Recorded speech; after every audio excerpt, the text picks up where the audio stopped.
Hey, everybody. Welcome to Away Games, Chicago Cubs podcast. I'm one of your hosts. I'm Kevin McCaffrey, and I'm here with your other host, Adam Mamawala. What's up, Adam? What's up, everybody? Greetings from my dad's office in Hillsborough, New Jersey. Greetings from Adam's dad's office. I'm not there, but I'll also greet you from there. It's great. It's a great setup. We're riding an Away Games hot streak here. Our most recent episode featured Cubs pitcher Alec Mills, and this week we had a chance to talk to I would say a top prospect in the Cubs organization, Justin Steele. Yeah. So we had a chance to talk to him. Lefty, left-handed pitcher, guy who throws hard, who's overcome Tommy John. He was signing straight out of high school, and I believe it was in the Schwarber draft that they saved some money weirdly on Schwarber in the first round. Yeah, we're able to get Steele and Dylan Cease were the big name pitchers they were able to sign out of that draft. And Justin's hanging out in Mississippi right now, and he was kind enough to hang out with us. Hey, how's it going? What up, man? How are you? Good. How are you? Good, man. Thanks for jumping on. I caught a little bit of your live stream with the Pelicans. Yeah, how'd you like that? It was cool, man. Who were you talking to from there? I caught the last couple of minutes of it. His name's Hunter. He's been working with the Pelicans for a few years. He asked me the other day to do that, and I was like, yeah, it's always fun working with the Pelicans. How is Myrtle Beach compare as a minor league town? You've been in a couple. What's been the most fun town to hang in that you've been in so far? I'd put Myrtle Beach number one as home affiliates. I'd put Myrtle Beach number one, and then Eugene, Oregon was a really cool place. Solid. Yeah, those are pretty far apart. That's not real efficient spacing by the Cubs organization, but no, not at all. And then South Bend's a really gorgeous field. It's so nice. It's really good minor league field. Nice. Well, thanks for joining us again, man. I don't know that we've ever had an interview go through more effort to get to us with this one. We had a tornado. Had power outages the next day. Yeah, sorry about that. No, you're good, man. Yeah, that's not on you. That's just overcoming adversity. That's it. That's all we're doing here. Yeah. Exactly. Well, I got the first and most important question I had to ask you. It's not even a question; it's a compliment. I'm going to go out on a limb and say that you have hands down the best Instagram handle in the entire Cubs organization. Thank you, I appreciate that. Well, I mean, it's at Mr. Steele Your Girl. Yeah. I mean, if that's your last name, you'd be doing yourself a disservice to not have that as your Instagram handle. Thank you. Yeah, we're not scouts, but that's an 80 grade. So my follow-up question is, when you are in the majors, what is your Players Weekend jersey going to be? It's got to be some version of that, right? I get called Steely and Steely Dan a lot, so I might have to go that way, or I could do the Instagram handle. I got a few options. I'll have to wait and see. You'd have to shorten it like a license plate or something, like Steel, STL. Like put it like a gamer tag. Yeah, throw some emojis in there. Have some fun with it. Yeah. I mean, gamer tag. I also should note that it's so if people want to follow, it's Mr. Steele, like Justin's name is spelled STEELE _ girl GURL, and that is verified. So I don't know if that means you've been verified as a girl stealer or not. He's got the blue check mark by it as well. But if y'all want to follow. Yeah, I'll just let people's minds wonder about that part. Not bad. Remains to be seen. So I know you said we talked to you for a little bit yesterday. You said you're hunkered down in Mississippi, right? Mm-hmm. Yes, sir. And how has that been going? Is it? I mean, it's home for you, so I assume it's fine. But it's like obviously not where you expect it to be right now. Obviously I'd rather be playing baseball somewhere, but if I'm not going to be playing baseball somewhere, I'd rather be home. It's nice to be home around my family and friends during this time. It's not like I'm by myself in a big city, just locked in an apartment, which I imagine some people are like that, and that would just be miserable. But yeah, you're talking about them. Yeah, man. If I didn't have video games, I don't know what I'd be doing. Yeah, I think I had gone like a year without playing video games, and then I'm in New York right now, and I've definitely gone hard back in over the last month or so. And you're like an active, actual gamer, right? Yes, I've actually been to some pro events. I went to MLG Dallas the year I was rehabbing from Tommy John and competed in that, which is like a pro event, pro players and whatnot. I've won a handful of tournaments, Call of Duty, Fortnite. So I would say I'm at least an amateur. Yeah. Are you more into those games or do you like sports games too? The only sports game I really play is 2K. I'm not really into the show or Madden that much. Right. Yeah. Yeah, I'd imagine it's just like, you probably get enough baseball in the rest of your life. You watch 140 games a year every year. Yeah, that's like for me, I don't know how Kevin feels, but like there's been, because we're both stand-up comedians, and there's sometimes like shows about comedy. It's like, I don't want to watch that. Like that's what I do all the time. Yeah. I feel like if I were a baseball player, the last thing I'd want to do is spend my nights playing baseball video games. So how did that tournament in Dallas that you mentioned, like what's the setup for a place like that? What's the scene like? Okay, so they have like the main stage, which is like, your big name team. So like Optic Gaming, FaZe, Splice, like all the huge names have been in the industry for quite some time. They're playing on the main stage because a lot of people go there just to watch them. And then there's a bunch of booths and tables and stuff where like all the other teams play and whatnot. And that's where I was. I forget how many teams there was. I want to say 150 teams in it. And I forget exactly where we placed. I know we won like 2 or 3 games, and then we ended up losing, got put out. But it was fun. It was a great experience. I definitely want to at least go watch one again. Totally. And this has to be a kind of a thing where I feel like if you asked me when I was 10 what I wanted to do with my life, I probably would have been like, well, I center fielder for the Cubs or video game player. I guess I'll play. I would have been like, I'll play for the Bulls and be a professional video gamer. I guess I'll just. There wouldn't be nothing wrong with that. No, it's not bad. It's a great projection. Yeah. Now we noticed on your Instagram yesterday that you appeared to be like working on a new pitch. So I'm curious, like, what are you working on down there? Yeah, when I was in Arizona for spring training, they introduced me to a slider. Started throwing it. Feels real good, and I'm really impressed with how fast it's been coming along, and I'm really enjoying throwing it. So I'm excited to actually throw it against hitters. That's great. And where were you exactly? Is there like a facility in town that you're working in Mississippi? Was that Instagram live video you put up from recently? That place it was 3 days ago, and it's in Mobile, Alabama. It's called Performance Labs. So they have Rapsodo, hit tracks, TrackMan, like cages, mounds, weight room, everything a baseball player needs. So me and Ethan Hearn, he's also a Cubs prospect. He lives in Mobile, and it's like a 30-minute drive for me. So I just drive over there every day, play catch. If I have a bullpen that day, throw a bullpen, and then we just work out and run, go home.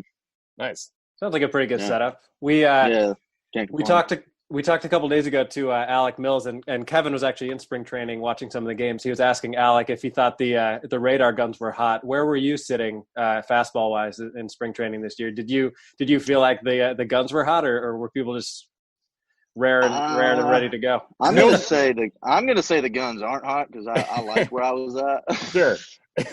we can live with that. Yeah. Yeah. I was like 292, 95 mostly, and I ran up to 6, maybe 7 here and there. Topping out, yes. Mm-hmm. Nice. Yeah, Mills didn't want to take credit for it. He was like, no, I throw much slower than that. Don't worry. on the gun, that first game, he touched 95 once, and he did not want to commit to that. I actually remember that now. Now that you say that, I remember that. Everybody was like, dang, Mills. Yeah. I was like, man, what have you been doing this offseason? Yeah. Yeah, you got to save that a little bit. That's a hard open. Yeah. And it was cool seeing on your Instagram story the all the numbers on the little iPad thing. Rapsodo. Yeah, on the Rapsodo there. What is there a particular number out of everything on there that you're focused on most when you're trying to work on a slider? It's all the numbers combining. So you're trying to find like the perfect slot, the perfect rotation, the perfect spin rate, the perfect angle and whatnot. And you're just constantly, you throw it, you look at the pitch, and what I do is like I look at it and I look at the way the ball is spinning. I'll make an adjustment from there if I'm needing to make an adjustment. And if I throw a good one, I'll say, okay, I'm going to try and do the exact same thing and just start trying to repeat it at that point. So when you're filming from, because basically it was that typical view from like behind you on the mound, and I'm sure you've seen those like pitching ninja like overlays. Do you try to, when you're working on a new pitch, do you try to record that and then also record your release on like a fastball and curveball and make sure that the release point is the exact same spot? Yeah, for sure. Yeah. And that Rapsodo tells you all that, like release height, release point, and if you just got to make sure all those numbers line up with every single pitch. Nice. That's cool. Now I read, so I know you grew up in Mississippi, but I read that you actually were a Phillies fan and you got to spend like a little bit of time with Cole Hamill. So I was curious about like how much you were able to pick his brain, especially as like another lefty. Yeah. So growing up, my dad was a Braves fan. So when I was real young, I was a Braves fan, but then I went to a Braves game and I was out there for BP and Jimmy Rollins threw me a ball. So I ended up just being a Phillies fan after that. Got a Ryan Howard jersey. Now, I remember pretty much everybody on that championship team that they had. But, when the Cubs got Cole Hamels and I was going to be in big league spring training, I was pretty fired up because he was one of my favorite pitchers growing up. And, I got to pick his brain. He was in my work group, I believe, and just started asking about his changeup because his changeup's one of the best in the game and has been for a while. So I just started picking his brain about his changeup, ask different things about the mound and just – the whole 9 yards. I was just firing questions off, and he was answering them. He was very easy to talk to. That's great. Have you incorporated any of what he told you in terms of stuff? Yeah, my change up is I pretty much use the same grip as him, and I've just been able to, manipulate it how I want, and now it's pretty good. That's great, and I see it's if you go through your Instagram feed, as you see, you've worn a lot of different jersey numbers, but it seems like 21 is your top choice go-to. Is there a reason why it's 21 in particular? So there's a long story, but pretty much my grandfather played college basketball. He was 21. My dad played football at Alabama. He was a wide receiver. He wore 21. My brother played junior college baseball. He was 21. I wore it growing up. And then when I was first getting into high school, my grandfather never met his real father because he died in the war or whatever, but he got a box with all his medals and whatnot in the mail, and turns out he played professional baseball over there. He was a pitcher, and there's a picture of him in his jersey, and he was number 21. And, That's so cool. Yeah, we didn't know anything about him prior to that. You've got every sport covered pretty much. Yeah. So there's a lot of meaning behind the number. Yeah, that's insane. Just the chances that would come up randomly. Again, you gotta. I know the Cubs usually play a spring training game in Vegas, but if you're at the roulette table, I assume you got to just hit 21 over and over. Anytime I'm in the casino and I'm on a roulette table, there's a bet on 21. There you go. You and Sammy Sosa hanging out, just doubling up. Yeah. Does anyone on the Cubs right now have 21? I'm trying to remember. I think Chatwood had it last. I'm not sure if somebody has it this year. And I feel like I might have seen Souza with it, but I could be wrong on that too. That's great. So yeah.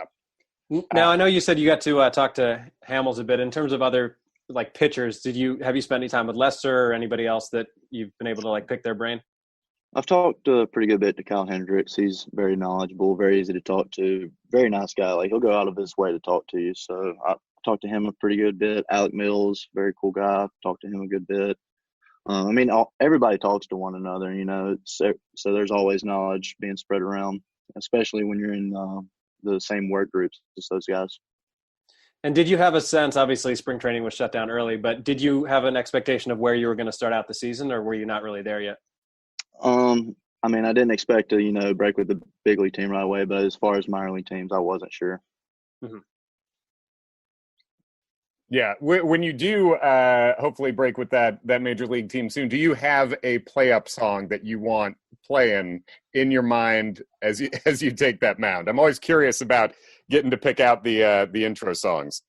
Walk-up songs is weird, man. Yeah. It's usually just whatever I'm feeling at that time or whatever song I've been listening to a lot at that, particular time. So it's usually just, spur of the moment, whatever I'm listening to, that month or whatever, I'll make that my walk-up song. Do you have any genre in particular you're most into musically? I'm interested in pretty much everything, but I listen to a lot of rap, R&B, hip hop, country, and then I listen to a ton of podcasts. I love Joe Rogan. I love Theo Vaughn. Let's see, and then Pardon My Take. I love Pardon My Take too. Nice. Those are great picks. If you could be the first major leaguer ever to come up to a Joe Rogan clip, that would be just played off. That would be hilarious. Oh man, there's no rule against it, I guess. Just no. We were talking about who's going to be the first person to use a Joe Exotic Tiger King walk-up song. Oh man, you know it's going to happen. It's going to happen. If 100%. Baby Shark could happen, I think Joe Exotic can happen. Oh yeah, no doubt. Now, was it 2017 or 2018 that you had the Tommy John surgery? 2017. 2017, and I mean, obviously, neither Kevin nor myself have experienced that. How tough is that, both physically and mentally, to have to recover from that? Physically, it wasn't that hard. You just got to do what the trainers say, do all your workouts, all the rehab. You just got to do it right. There's no way around it. Mentally, you just got to take it a day at a time, wake up each morning, look at what task you have to do for that day and get it done, and then, relax for the rest of the day. In my case, I was playing video games, so that definitely helped, the time pass. I also had my dog with me, so I always had somebody there with me. But I would say the main thing is just, taking it day by day. Can't just, can't look at the light at the end of the tunnel because it's a pretty long process. So just day by day. Yeah, it's weird. It's a thing that Tommy John is obviously so many pitchers have had it. I think fans can easily think of it and be like, oh, it's nothing, but it's still surgery. And it's it's about a year of your life coming back. So I feel like it's easy to overlook how difficult that actually is now, Yeah, for sure. And no doubt, more and more guys are starting to have it. It just seems like the harder you throw, the more likely you are to have it. But the doctors are getting crazy with the success rates on it. So I mean, it isn't a death sentence anymore, which is a very good thing. But I kind of forgot where I was going with it. Well, yeah, and and your stuff, it seems like your velocity's back to where not even above, right? And that's not from the surgery. That's strictly from the rehab, all the shoulder work you do. You're constantly working out, so you're just getting stronger, and you're not having to throw, so your arm's getting rested. So you come back, and right, you're just firing bullets once you get the arm loose. That's great. And you mentioned your dog. What's the dog's name? What kind of dog do we have? His name's Marley, and he's an Australian Shepherd. I adopted him while I was rehabbing. Oh, beautiful! Oh, that's awesome. That's perfect rehab companion. Oh yeah, for sure. Now, as far as obviously you didn't know where you're going to start the season, but I'm guessing, do you still see yourself ideally more as a starter than a reliever if you were able to choose, right? Yeah, I still see myself as a starter, but I'm more than willing to come out of the bullpen. I'll do whatever it takes, to help the big league club. Yeah, and in that situation, how would you approach that differently? Is there, obviously if you're coming in relief, you can maybe air it out a little bit more. Like, how do you adjust how you prepare for that? As far as preparation, I just kind of spread it out a little bit more instead, because I don't have to be ready for the beginning of the game. I'd have to be ready for your seventh or, whatever it may be. I would just kind of spread it out a little bit more, maybe take a foam roller out to the bullpen, you stay loose. But as far as in game, I don't think I would really change that much. Like you said, you could air it out a little bit more because, you're not trying to go 5 innings. But I would say I would approach it pretty similar as a starter. I'm still trying to get people out. Yeah, obviously. Mm-hmm. Now, when you got named to the 40-man roster, what kind of changes happen when you're named to that 40-man? Is there anything tangibly for you that changes really, or do you just know, or is the main thing just knowing you're that one step closer? Yeah, you're one step closer. You can be called up to the big leagues at any point. Your pay increases from what the minor league pay is. So that's a good thing. That's it's definitely nice. And then there's a few different things, but as far as playing I went to Tennessee last year, so as far as playing in the minor leagues, none of that changed really. Right. Yeah, and you went straight from high school into the minors, right? Yes, sir. Is that something you had always kind of planned on once you got to that level of baseball, or did you consider doing college? I was signed to Southern Miss. That's where I was planning on going. And as far as going pro out of high school, that really didn't, come to me until probably my junior year. And I just started throwing harder. My body started maturing. So, and then some pro scouts started hearing about me and started showing up. And at that point, it was kind of when like, okay, so this could actually happen. And it's very exciting. Any high school player that's going through that, which right now, they're not able to play their high school season, which is brutal. Yeah, that's terrible. That'd be so tough for seniors. I couldn't imagine not playing my senior year. Yeah, obviously I was an athlete, but not anywhere near the level that you're at. But just thinking about like what that would be like as a senior to miss out on that final sports season, even if you're playing just, as somebody on a JV team in high school, it's still heartbreaking to not be able to have that with the, camaraderie you have with all the guys. It's also just got to be, Oh, go ahead, Adam. I was just going to say, like, because you chose to go, straight to the pros, essentially. How hard is that as a guy that young, 18, 19 years old, to all of a sudden be living in a city that you're not familiar with and kind of bouncing around to different teams? There's definitely a certain level of maturity you need to have at that age to take on something like that. You're not just going to a college right down the road where your mom and dad's a few hours or a few minutes away. You're across the country, you're by yourself, you're around people you've never met. So, it's definitely a lot to take in, a lot to adjust. But I felt like out of high school, I was ready for it. I knew baseball was something I seriously loved, and I was ready to make it my occupation. So, I took it. Yeah. It's just got to be an insane thing to be like going to math class and then seeing scouts afterward. It's just like, it's a very Disney high school show life where it's like this kid, it seems surreal, I would imagine, to be living both of those lives at the same time. Yeah, I remember going to high school and stuff, and then I'd have, a game that night, and scouts would, come watch, and then I'd have like an in-home visit the next day after school. So, it was definitely hectic, but definitely a lot of memories in it. Yeah. Now, I assume like any other baseball player, you didn't exclusively pitch your entire life. So I'm curious, what other positions did you play growing up? And I guess my main question is, can Justin Steele rake? I like to think I can rake. I hit just about every single day with Ethan Hearn in the cages. And the hardest I've hit one off the bat this off season was 102, and the furthest I've hit one was 430. Man. Okay. And that's on hit tracks and TrackMan, so it's legit. You bat lefty or righty? Lefty. Strictly Nice. Pull hitter. Oh yeah, especially if you're coming in as a pitcher. I've thought about that too, where it's like you got to sell out. I'm not. Oh yeah, I'm airing it out. I'm gonna swing hard in case I do hit it. Absolutely, you're not going up there trying to be Tony Gwynn finding the 5.5 hole. That's like let's. I'm not trying to do that. No, go 430 and pimp it. And mm-hmm.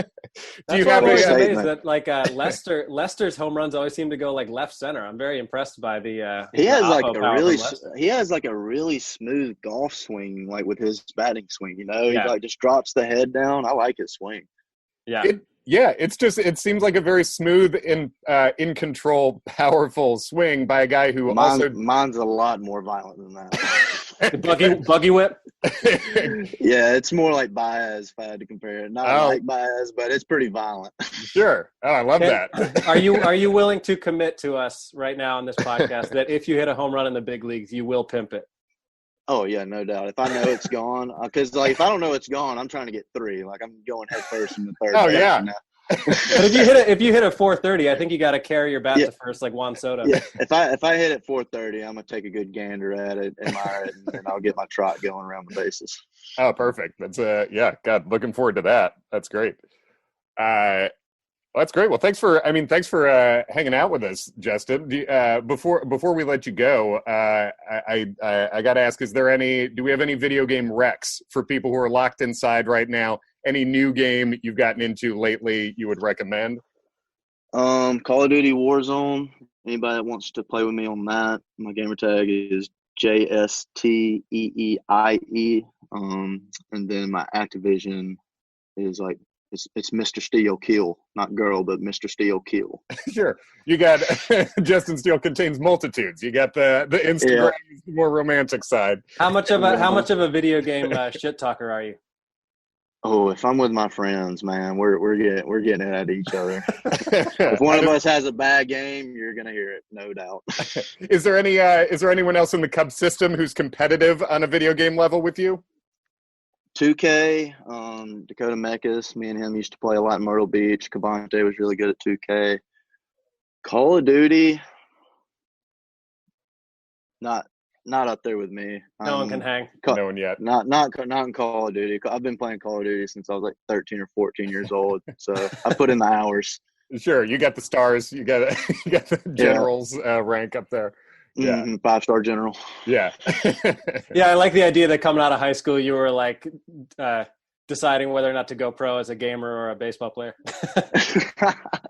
That would have been something. Yeah, that would have been a tough decision. Look, I'm sorry, Mr. Epstein. I really appreciate the offer, but I'm just too good at Call of Duty to turn down. Yeah, Optic Gaming's knocking on the back door. And, they got a nice contract. Hey man, once free agency comes up, it's good to have options. No doubt, just for leverage. Yeah, for sure. Well, hey, this was great, man. Thank you so much for hopping on with us for a bit. Thanks for having me. It was a lot of fun. Yeah, man. Anything you want to plug on the way out? I think we hit your socials and ways people can find you, but anything else? Man, I think we got it all covered. I'm good. Cool. Thanks for having me. Thanks for hanging, Appreciate it, Justin. man. Take it easy, guys. All right, see you. Stay safe.